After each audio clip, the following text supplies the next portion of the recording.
Leo tutaenda kuzungumzia dalili za kutisha za mwisho wa dunia kwa mujibu wa maandiko matakatifu.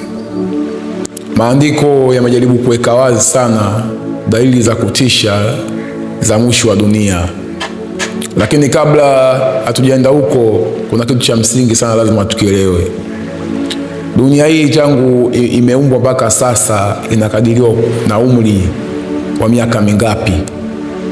Kwa tafiti za wanasayansi mbalimbali, wao walikadiria kuwa dunia hii ina jumla wa miaka bilioni 4.54.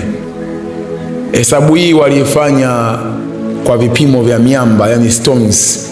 Wakapima wakajua kwamba dunia hii tangu imeumbwa imekadiriwa kuwa na miaka bilioni 4.54. Au ni tafiti mbalimbali za wanasayansi wa kiulimwengu. Lakini pia kuna tafiti ambazo zilizofanywa na hesabu ambazo zilizofanywa na wasomi wa maandiko matakatifu. Wao wamekadiria kuwa dunia hii ina umri wa miaka 6,000, wastani wa karne 60, ambapo hesabu hii walifanya kuanzia vizazi vya Adamu, yani kuanzia Adamu pale na kuendelea, ndipo wakakadiria kuwa dunia hii ina umri wa miaka hiyo ambayo nimeisema. Lakini kwa mujibu wa historia inaonyesha wazi kwamba Mwenyezi Mungu alishawahi kuangamiza jamii ya binadamu kipindi fulani. Ukisoma kitabu cha Mwanzo 7:8 na 9 hadi 10, unaona kwamba jamii ya binadamu iliwahi kuangamizwa duniani kote na wakasalia watu 8 tu, kipindi cha Nabii Nuhu. Mungu aliangamiza jamii ya binadamu kupitia maji. Lakini tunapozungumzia kwa dalili za kutisha za mwisho wa dunia, maana tunazungumza kwamba dunia yenyewe kufutwa kabisa katika historia, sio tu jamii ya watu peke yake. Kuna tofauti kati ya kuangamizwa kwa jamii ya watu kipindi cha Nuhu na kufutwa historia ya ulimwengu kwa maana ya mwisho wa dunia na dunia yenyewe kuangamizwa. Dunia kuangamizwa tunapata ushahidi kwa mujibu wa maandiko, kitabu cha Ufunuo 6:14. Maandiko yameweka wazi kwamba dunia yote itaangamizwa, anga litakunjwa kama karatasi na nyota zitaanguka chini kama vile mtu anapokukutisha maembe, alafu milima itahamishwa mahali pake. Maanake hii inaonyesha wazi kwamba dunia nzima itaangamizwa. Sasa ziko dalili kwa mujibu wa maandiko matakatifu imejaribu kuziweka wazi. Dalili hizi ni za kutisha za mwisho wa dunia. Fuatana na mimi kwa kina zaidi. Leo nitakutajia hizo dalili moja baada ya nyingine. Tuanza na kile kitabu cha Mathayo 24 mstari wake ule wa 3. Inasema, hata alipoketi katika milima ya Mizeituni, wanafunzi wake wakamwendea kwa faragha wakisema, tuambie, mambo haya yatakuwa lini? Nayo ni nini dalili ya kuja kwako na ya mwisho wa dunia? Yesu akajibu akawaambia, angalieni mtu asiwadanganye, kwa sababu wengi watakuja kwa jina langu wakisema mimi ndimi Kristo, nao watadanganya wengi. Maandiko yanaonyesha wazi kwa mujibu wa kitabu cha Mathayo 24 mstari wake wa 3. Yesu amejaribu kuonyesha dalili mojawapo kwamba kuna watu watakuja wakijiita wao ni Kristo, nao watadanganya wengi katika ulimwengu huu. Kwa dalili mojawapo ya kwanza, kuna watu watajiita Kristo, kwa maana watampinga yeye Kristo. Maana kujiita wewe Kristo, maana umempinga yule Kristo Masihi, nao watadanganya wengi. Lakini pia akuishia hapo tu. Aya nyingine inayothibitisha jambo hilo ni kitabu cha waraka wa kwanza wa Yohana 2:18. Inasema, kama mlivyosikia kwamba mpinga Kristo yuaja, hata sasa wapinga Kristo wengi wamekwisha kuwepo. Kwa hiyo maandiko yameonyesha wazi kwa sasa tuna wapinga Kristo ambao ni miongoni mwa dalili mojawapo ya kiyama kwa maana ya mwisho wa dunia. Lakini pia kuna mpinga Kristo ule yuaja ambaye yupo hivi karibuni, ambako ukisoma maandiko hayo niliyokupa hapo, lakini pia hata kwa hadithi za Waislamu wamejaribu kumzungumzia pia Masihi mtajari kwa maana ya mpinga Kristo. Uislamu umeelezea vya kutosha sana kwa maana Masihi mtajari. Hii ni miongoni mwa dalili ya mwisho wa dunia kuja. Lakini pia hata kuna wapinga Kristo ambao wameshaanza hivi sasa, wameshaanza kuishi dalili ya mwisho wa dunia. Kwa hiyo hii ni miongoni mmojawapo ya dalili ya mwisho wa dunia kwa mujibu wa maandiko matakatifu. Lakini pia dalili nyingine kwa mujibu wa maandiko matakatifu inasema kwamba Biblia inaendelea kusema, kitabu cha Mathayo 24:6 na 7 inasema, nanyi mtasikia habari za vita na matetesi ya vita, angalieni msitishwe, maana haya hayana budi kutukia, lakini ule mwisho bado. Kwa maana taifa litaondoka kupigana na taifa, na ufalme kupigana na ufalme. Kutakuwa na njaa na matetemeko ya nchi mahali na mahali. Kwa Biblia imejaribu kuonyesha wazi, na maandiko yanaonyesha kwamba miongoni mwa dalili za kiyama, tetesi za vita, taifa kupigana na taifa. Kama sasa hivi tunavyoona hivi huko Middle East, Mashariki ya Kati, mgogoro mkubwa huu kati ya Marekani na mshirika wake Israeli dhidi ya Iran na washirika wake kama Lebanon na wengineo. Vita inayoendelea, mamilioni ya watu wanakufa, watu wanaishi maisha magumu, njaa, vita inaua watu hawana uhakika wa maisha yao. Maandiko yameweka wazi kwamba hizi ni dalili za mwanzo kabisa za mwisho wa dunia, ambayo maandiko yamezungumzia kitabu cha Mathayo 24 kama tulivyosoma hapo. Kwa hii ni miongoni mwa dalili mojawapo ya kutisha ya mwisho wa dunia. Lakini maandiko yanasema angalieni msitishwe, maana hiyo ndio mwanzo. Anasema kabisa, kwa maana taifa litaondoka kupigana na taifa, na ufalme kwa maana ya utawala utaondoka kupigana na ufalme. Maana yake maandiko yanaonyesha wazi kwamba vita zitazidi kuwa nyingi zaidi. Sio tu hivi kama unavyoona Ukraine na Russia, zitazidi kuwa vita zaidi na zaidi na zaidi. Maandiko yamezidi kuweka wazi zaidi. Lakini pia inazidi kuonyesha pia dalili nyingine mojawapo, maandiko imejaribu kufunua, inasema Mathayo 24:7, tunaendelea, kwa maana taifa litaondoka kupigana na taifa, na ufalme kupigana na ufalme. Kutakuwa na njaa na matetemeko ya nchi mahali na mahali. Kwa maana sasa 24 anaenda 24 anasema, kwa maana watatokea makristo wa uongo na manabii wa uongo, nao watatoa ishara kubwa na maajabu, wapate kuwapoteza kama yamkini hata waliokuwa wateule. Maandiko yanasema miongoni mwa dalili mojawapo pia ya mwisho wa dunia, anasema kwa maana watatokea makristo wa uongo na manabii wa uongo, nao watatoa ishara kubwa na maajabu, yamkini kuwapoteza hata waliokuwa wateule wa Mwenyezi Mungu. Kwa Biblia, maandiko, Yesu amejaribu kuweka wazi kwa miongoni mwa dalili ya mwisho ya nyakati za mwisho, utatokea manabii wa uongo ambao watafanya ishara kubwa na kuwapoteza hata wale waliokuwa wateule, kwa maana ya wale wacha Mungu, wale nao kuna miongoni mwa watu watapotezwa kwa mujibu wa maandiko matakatifu. Sasa tunaona hivi sasa kuna wimbi kubwa sana la manabii wa uongo ambao wanaendelea. Kwa hiyo hoja sio kufanya miujiza ambayo inafanyika, kwa sababu Biblia imeshaandika wazi kwamba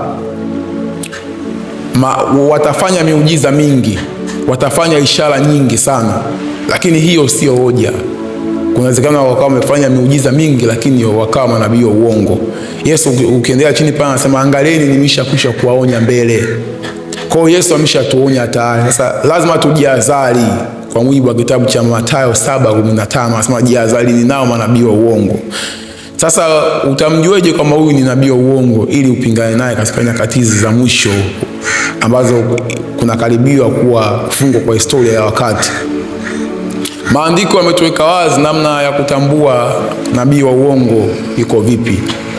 Ukisoma kitabu cha Kumbukumbu la Torati 13 inasema wazi, pakizuka nabii kati yenu alafu akiwaambia kuwa mfuate miungu mengine, huyo nabii mkatae au mpinge. Lakini pia ukisoma pia kitabu cha Isaya 8:20 inasema na waenende kwa sheria na ushuhuda, ikiwa hawasemi sawasawa na neno hili bila shaka kwao hapana asubuhi. Manake maandiko yametuweka wazi namna ya kujua nabii wa uongo ni upi katika nyakati hizi za mwisho ambazo Biblia imetabiri. Mbinu moja hapo kama Wakristo au Waislamu namna kujua nabii wa uongo ni upi, tutasoma kitabu cha Mathayo Tasoma kitabu cha Mathayo 10:9. Mathayo 10:9 imejaribu kuweka wazi zaidi namna ya kujua kwamba nabii wa uongo ni upi. Anasema katika kitabu cha Mathayo 10:9, maandiko yameweka wazi yakisema, tuanzie nao, inasema pozeni wagonjwa, fufueni wafu, takaseni wenye ukoma, toeni pepo, mmepata bure, toeni bure. Yaani wanaambiwa au manabii kwamba pozeni wagonjwa, fufueni wafu, takaseni wenye ukoma, toeni pepo, mmepata bure, toeni bure. Yaani mmepata bure, toeni bure hiyo karama na uwezo.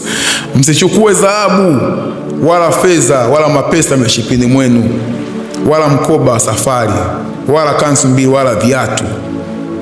Kwa maana maandiko yanasema msichukue dhahabu wala pesa. Yaani sharti mojawapo walilopewa kwamba wasichukue dhahabu wala fedha kwa wale ambao watakuwa wanafanya kama miujiza kwa watu.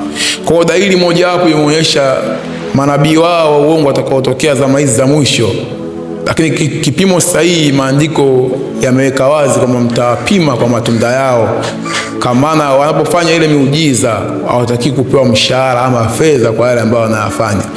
Hakuna haya katika maandiko imesema kwamba Yesu kuna mahali alijaribu kupewa fedha wakati alipofanya miujiza au maajabu kwa watu. Hakuna hiyo haya. Na ndio maana amejaribu kutazalisha mbeleni.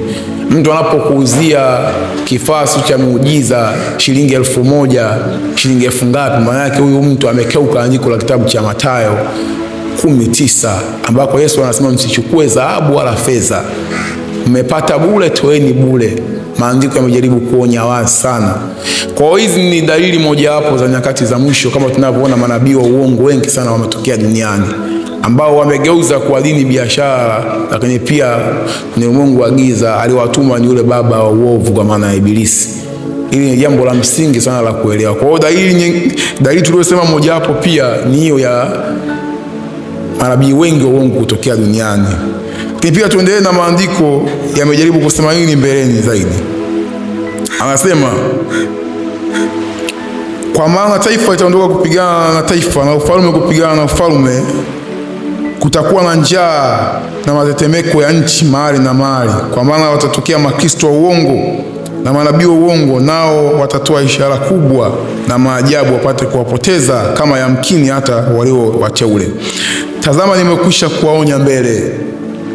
Basi wakiwaambia yuko jangwani, msitoke; yumo nyumbani, msisadiki. Kwa maana kama vile umeme utakavyo mashariki ukaonekana hata magharibi, hivyo ndivyo kutakavyokuwako kuja kwake Mwana wa Adamu. Kwa kuwa popote ulipo mzoga ndipo utakapokusanyika tai.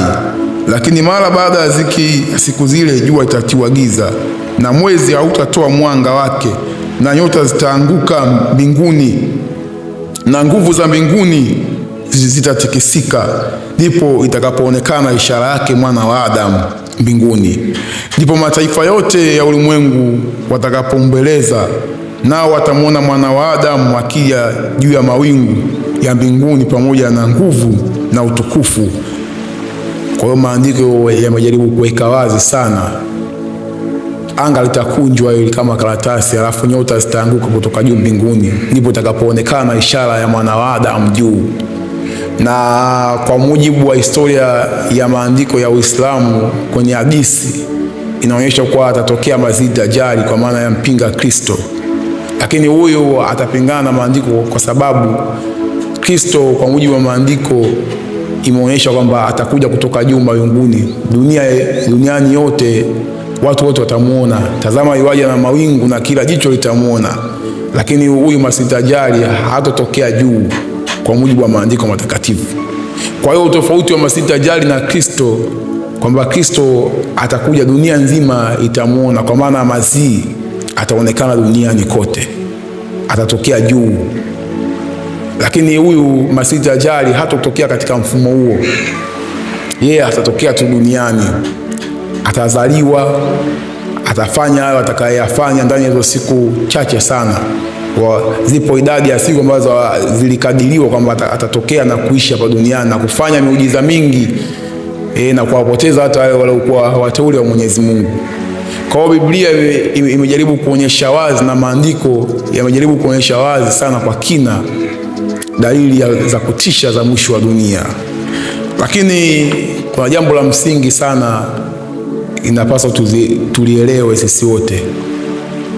Ikiwa Biblia na maandiko mbalimbali yamejaribu kufunua dalili za kutisha za mwisho wa dunia, je, mimi na wewe ndugu yangu unanitazama, tunajiandaaje? Mwisho wetu utaishia vipi? Na hatima zetu zitakuwa vipi katika kumwabudu Mwenyezi Mungu?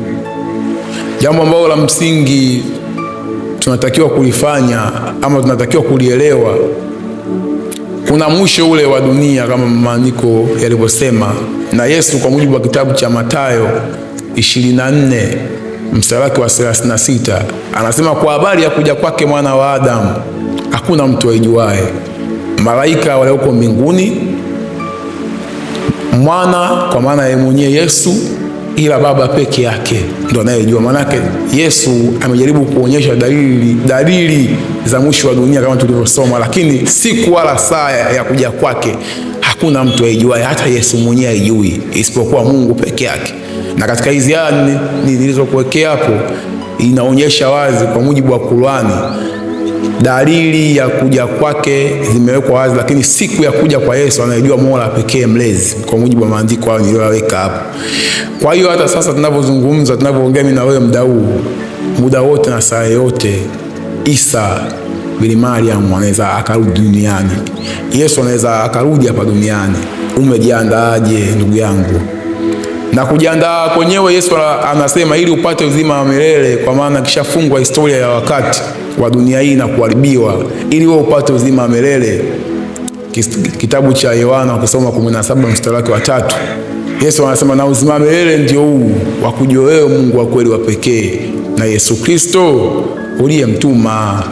Lengo kutafuta uzima wa milele baada ya kuangamizwa kwa dunia hii.